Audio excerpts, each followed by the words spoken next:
Hey everyone, how are you doing? Welcome to another episode of McCall Media TV with myself, Angela McCall.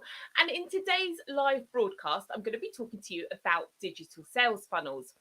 Now, before I get into the meat of it, I just want to be able to say I am live at the moment on my Facebook page, my Facebook group, the Solopreneurs Club. So if you don't know about that, make sure you check it out. There'll be a link in the description below. Excuse me. And I'm also streaming live to Periscope and YouTube. Now, today's live is all about digital sales funnels. What are they? How they work? And just basically giving you a kind of a top level sort of summary approach, along with a little story about why you need to have one in place for your business. So I'm just going to run my little intro and we'll crack on.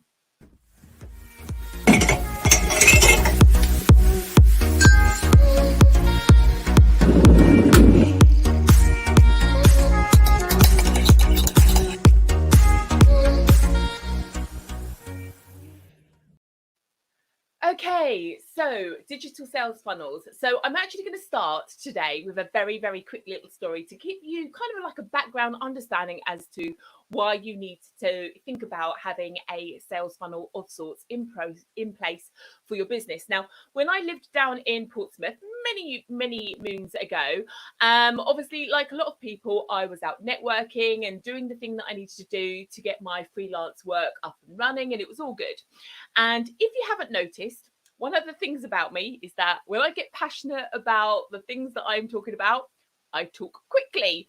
And realizing that I'd been given a couple of speaking opportunities, public speaking, and I was really sort of enthused about it, I thought, actually, you know what? The feedback I've got, I talk fast, I could really do with maybe doing some presenting techniques, that kind of thing. And on my networking travels in Portsmouth, I'd met a nice lady who'd given me her business card, just the same sort of thing that you guys would be doing when you're out networking and promoting your businesses.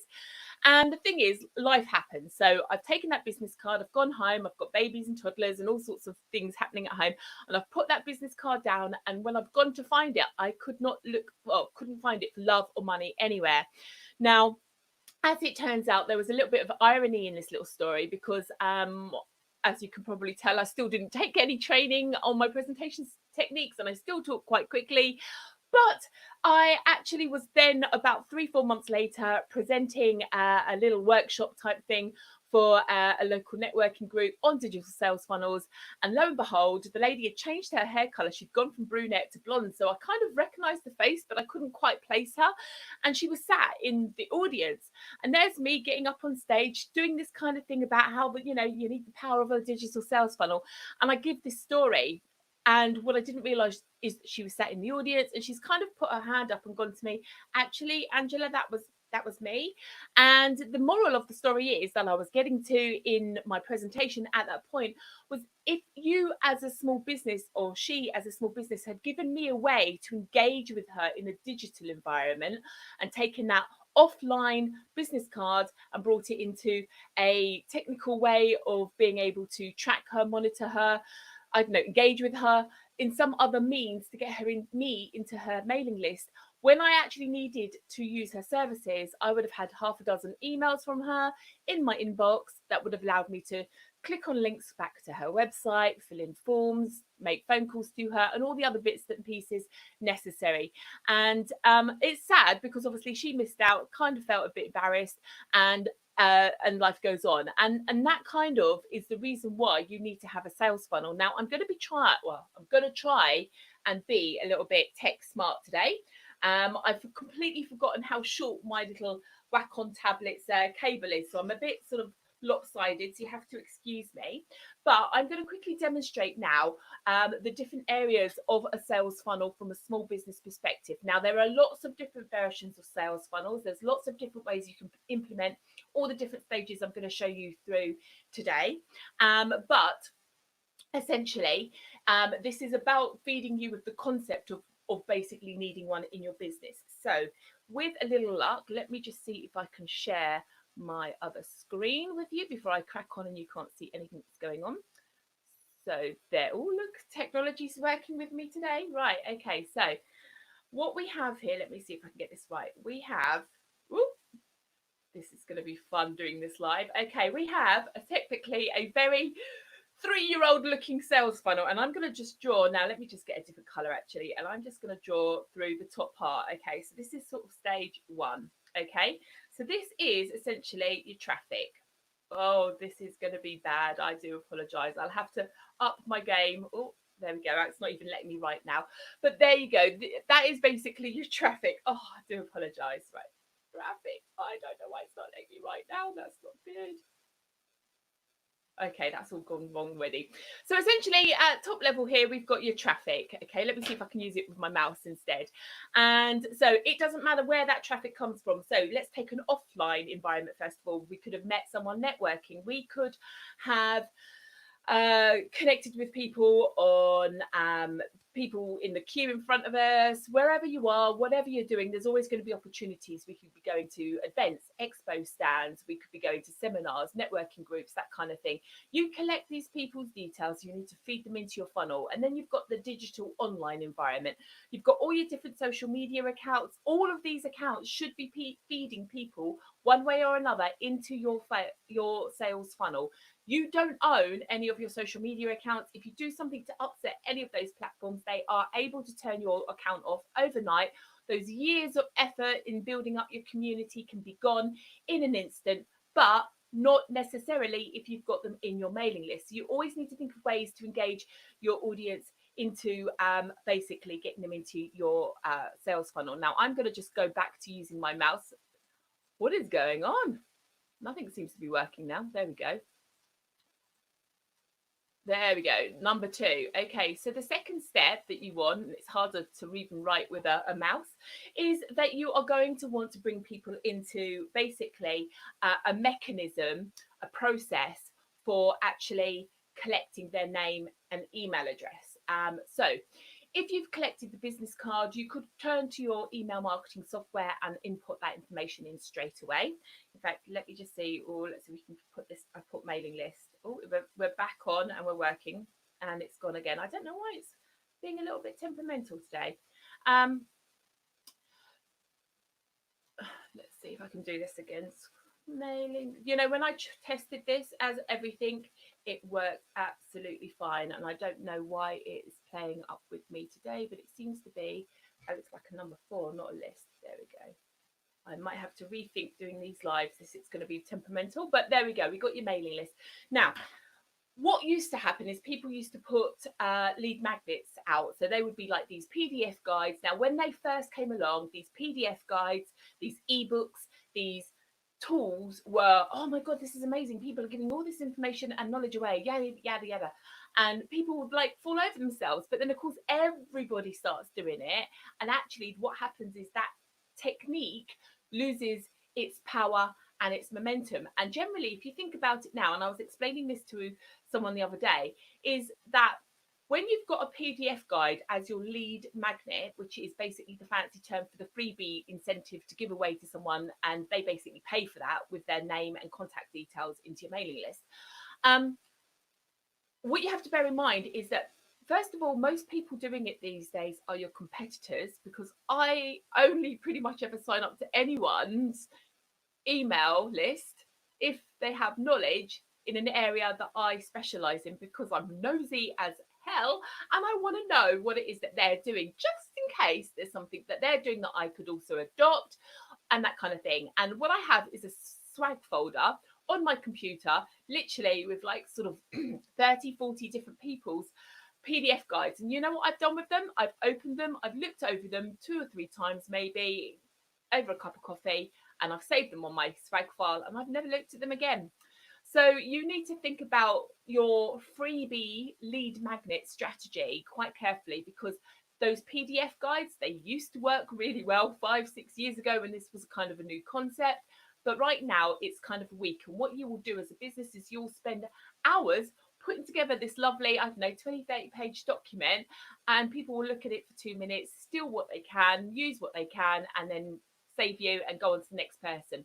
Because one way or another, all the information that they want and need will be available already on the internet. There's just too many people out there, too many businesses now, doing what it is that you do as well. So it then means that those people just have to put a little bit of elbow grease into searching around to get that collective knowledge. Now, some people are lazy, and that's where you're kind of banking on for them not to use that, and that's how you want them to become your client, because actually they'd rather just talk and get the information directly from the horse's mouth, for want of a better term. But essentially, you've got this traffic generation into your mailing list concept, and you need to think of a lead magnet approach that is different to all your competitors, that gives you that slight edge. And there are lots of different ideas, but that's a topic for another entire day. So let's now imagine that you've got these people into your mailing list. I'm going to try one more time before I completely scratch this and go back to just talking to you guys on screen. So let's see if this is going to work. Oh, right, we're on the green one. Okay, so your third, oh, it's all going wrong.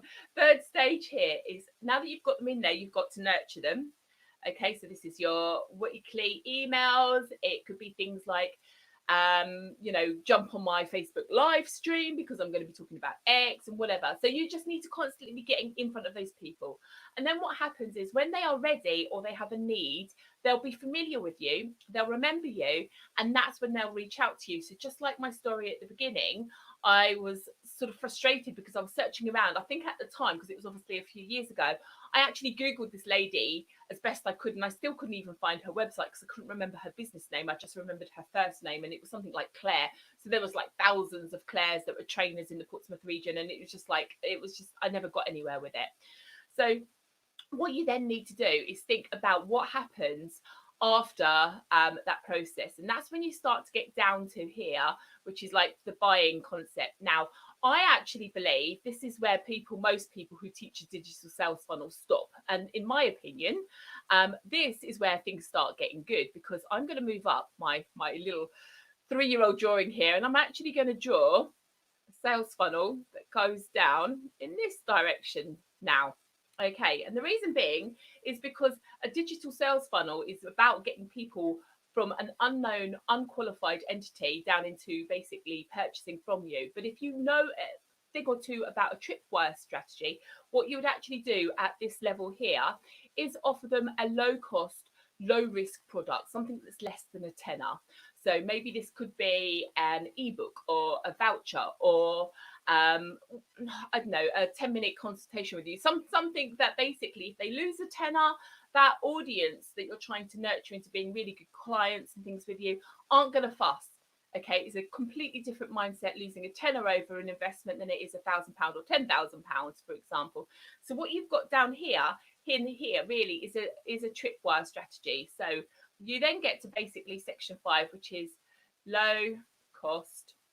Oh, low value. Oh dear God, this is all going a little bit wrong today, but it's all good fun. This is why I like doing these lives. I actually quite like the challenge as well.